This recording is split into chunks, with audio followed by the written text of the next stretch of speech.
बिस्मिल्लाहिर्रहमानिर्रहीम अस्सलाम वालेकुम। आज हम बात करेंगे मरीम नवाज़ के हवाले से। मरीम नवाज़ का काफ़ी अरसे से ये बात सुनने में आ रही थी कि मरीम नवाज़ मुख्तलिफ़ लोगों से रब्ते में है, रब्ता करने की कोशिश कर रही है, और फिर ये भी सुना था कि अब उसके मैसेजेस का रिप्लाई आना शुरू हुआ है। और दूसरी बड़ी अहम बात यह है कि शेख रशीद साहब ने एक दो दिन पहले इंटरव्यू दिया है मुजीबर रहमान शामी को, और उसमें भी दावा किया है कि इस वक्त जो ताकतवर लोग हैं उनके साथ राब्ते शुरू होने लगे हैं मरीम नवाज़ के, और मरीम नवाज़ झुक गई है। मरीम नवाज़ ने मिन्नत समाजत कर ली है और वो अब अपनी जान बचाना चाहती है। अब असल सवाल ये पैदा होता है कि मरीम नवाज़ जो अपने आप को बड़ी इनकलाबी लीडर समझती है, और वो ये समझती है कि शायद पाकिस्तान में बेनज़ीर भुट्टो के बाद कोई लीडर है तो वो मरीम नवाज़ है। उसने अपनी पॉलिसीज़ को कैसे चेंज किया है और जो मफाहमत की तरफ वो कैसे जा रही है, हालांकि वो मरीम नवाज़ की ही पॉलिसीज़ थी जिनकी वजह से नवाज़ शरीफ को जेलों में जाना पड़ा, और अब नवाज़ शरीफ को मुंह छुपाकर बाहर भागना पड़ा, वो मरीम नवाज़ की वजह से। और ये एक हकीकत है, नवाज़ शरीफ ऐसा नहीं था। नवाज़ शरीफ हमेशा जब भी थोड़ा सा वो आगे बढ़ता था फिर झुक जाता था, फिर इदारों के सामने वो उनके पाँव पड़ जाता था। लेकिन इस बार क्या हुआ कि मरीम नवाज़ ने जो इन्वायरमेंट बनाया, उस इन्वायरमेंट की वजह से नवाज़ शरीफ के लिए वापसी के रास्ते बंद हो गए। इस वक्त मरीम नवाज़ के सर पर जो तलवार लटक रही है वो बड़ी ही सख्त है और वो बड़ी जालिम है।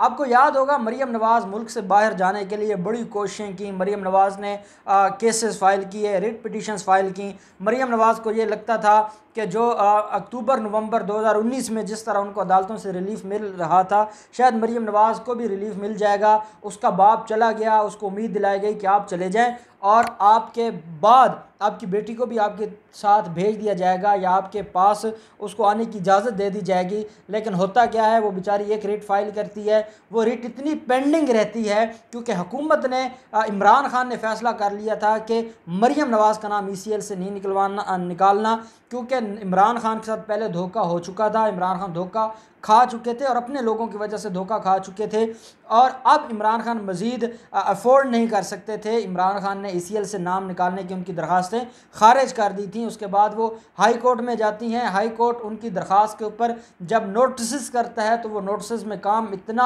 आगे चला जाता है कि मरीम नवाज़ का मुल्क से बाहर जाने के रास्ते बंद हो जाते हैं। पहले मरीम नवाज़ ने यह सोचा था कि शायद वो कुछ अरसा खामोश रहेंगी और चुपके से मुल्क से बाहर चली जाएंगी, और फिर वहाँ बैठकर इल्ताफ़ हुसैन बनकर वो मुल्क और रियासत के ख़िलाफ़ जो जहर उगल सकती हैं वो उगलेंगी, और जो उनका सोशल मीडिया नेटवर्क है वो भी सारे का सारा उसको वो एक्टिव करेंगी। आप उसकी मिसाल देख सकते हैं, पिछले दिनों में क्या हुआ है। एक कर्नल की बीवी का एक वाक़या हुआ है जो अभी तक नहीं पता चला वो कर्नल की बीवी थी जिसकी थी। वो एक इंडिविजुअल का अमल था, और वो हमारे यहाँ हर चाहे वो वकील है, चाहे वो डॉक्टर है, चाहे वो पुलिस ऑफिसर है, चाहे वो कोई मीडिया, सबसे बड़े तो मीडिया माफिया है, जो एंकर्स हैं फीमेल्स हैं, तो वो कहाँ ये वार्डन्स के सामने वो रुकते हैं, वो कहाँ उनकी बात सुनते हैं। अगर कोई एक इंडिविजुअल वाक़या था भी तो उसको जिस तरह प्रोपेगेट किया गया, जिस तरह सोशल मीडिया पे एक फ़ौज को बतौर इदारा बदनाम करने की कोशिश की गई, उसके पीछे कौन था? उसके पीछे मरीम नवाज़ थी। मरीम नवाज़ की जो पेड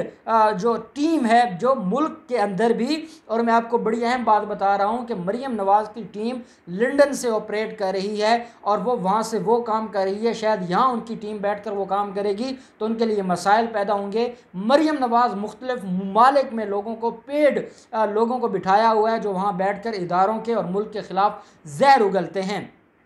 अब मरीम नवाज़ का जब दरख्वास्त पेंडिंग थी, दरख्वास्त के बाद मरीम नवाज़ ने एक और दरख्वास्त दे दी कि जो मेरे बाप की मेडिकल रिपोर्ट्स हैं उनको हिस्सा बनाया जाए मेरी दरख्वास्त का। अभी उसके ऊपर जवाब आना था कि नवाज़ शरीफ को एब्सकॉन्डेड डिक्लेयर कर दिया गया, उसकी ज़मानत खारिज हो गई। मरीम नवाज़ का क्योंकि मुल्क से बाहर जाना इसलिए अब इलीगल हो गया था कि जिसके लिए वो जा रही थी वो खुद वहाँ पर जो बैठा है वो इलीगल बैठा है, वो गैर कानूनी तौर पर बैठा है, इसलिए मरीम नवाज़ की उम्मीदों पर पानी फिर गया। फिर जो नैब है उन्होंने कहा कि नवाज़ शरीफ की एक दरख्वास्त पेंडिंग है जो मुल्क से बाहर जाने की दरख्वास्त थी, क्योंकि इंटरम रिलीफ के तौर पर 4 हफ्तों के लिए भिजवा दिया था, लेकिन जो मेन केस है वो भी पेंडिंग है लाहौर हाई कोर्ट में। तो नैब ने कहा था कि मरीम नवाज़ की दरख्वास्त और नवाज़ शरीफ के केस को इकट्ठा कर दिया जाए, और उसके बाद अगर अदालत नवाज़ शरीफ की एक्सटेंशन देती है उसको उसका मुल्क से बाहर रहने को, तो फिर तो इसका भी कोई जवाब बनता है। अगर उसको एक्सटेंशन नहीं मिलती और उसको कानूनी तौर पर उसका मुल्क से बाहर रहना उसका कोई जवाब नहीं रहता, तो मरीम नवाज़ किस बुनियाद पर मुल्क से बाहर जाना चाहती हैं। इस वजह से मरियम नवाज़ की वो दरख्वास्त मार्च 25 मार्च को लास्ट टाइम उसकी डेट ऑफ हियरिंग थी, उसके बाद से लेके आज तक दोबारा फ़िक्स ही नहीं हुई और इन्होंने अब फिक्स करवाने की कोशिश भी नहीं की। हालांकि अगर ये चाहते तो इनके जिस तरह के अमजद परवेज़ साहब जैसे सीनियर वकला हैं और इनकी जो टीम है वो हमेशा रिलीफ ले जाते हैं, उनको मैनेज करना आता है, उनको पता है कि किस तरह उन्होंने केसेस फ़िक्स करवाने हैं, किस तरह जो अदालतों की ब्रांचें हैं जो केसेस को फ़िक्स करती हैं उनके साथ उन्होंने मेल मिलाप करके ये सारे काम वो कर सकते हैं। अब मरियम नवाज़ की दरख्वास्त मुल्क से बाहर जाने की पेंडिंग है। अब वो खामोश क्यों हैं? खामोश इस वजह से हैं, वो खुद नहीं बोलती लेकिन वो मुख्तलिफ लोगों को बुलवाती हैं और वो ये समझती हैं कि शायद वो कोई प्रेशर डेवलप कर सकेंगी।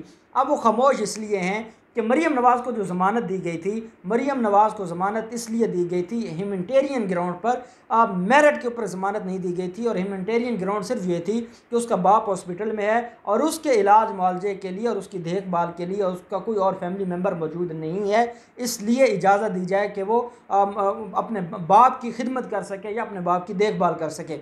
अब जिस दिन मरियम नवाज़ वहाँ से रिहा होती हैं, क्योंकि जो उनका बाप था वो तो सर्विसेज हॉस्पिटल से उसी दिन चला गया था जिस दिन उसको रिलीफ मिल गया लाहौर हाई कोर्ट से, उसके बाद वो मुल्क से बाहर चला गया।